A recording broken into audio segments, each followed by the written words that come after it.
États généraux de l'éducation nationale et de l'alphabétisation, rôle et fonctionnement des associations de parents d'élèves, vente d'alcool aux abords des établissements scolaires, suppression des frais annexes des COJES, ce sont autant de sujets abordés au cours de ce premier rendez-vous entre la ministre Mariatou Koné et les associations de parents d'élèves. Nous voulons travailler vraiment de concert avec elle, constituer une force de proposition pour que cette école ivoirienne puisse retrouver son lustre d'antan. Toutes les associations de parents d'élèves qui sont aujourd'hui représentées ici sont tous d'accord pour le fait que les frais annexes et les frais COJES soient vraiment supprimés.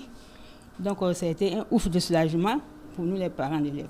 Quand on parle de développement, ce n'est pas l'école. On ne peut pas parler de développement sans toutefois mettre l'école en première position.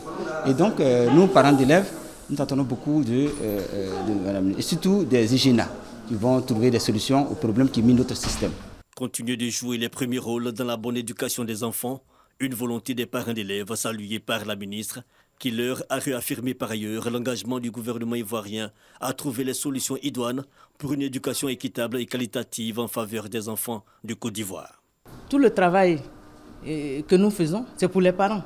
Quand un enfant réussit, c'est pour ses parents. Quand il ne réussit pas, c'est pour ses parents. Donc nous les mettons en mission afin qu'ils nous aident à les aider dans la formation de leurs enfants pour une école de qualité. Cette rencontre qualifiée de franche et conviviale par les deux parties s'inscrivait dans le cadre des rencontres avec tous les différents acteurs du système éducatif, des rencontres initiées par le professeur Mariatou Koné depuis sa prise de fonction. Et pour ce premier rendez-vous, ce sont 6 groupements de parents d'élèves sur les 7 existants qui ont répondu présents.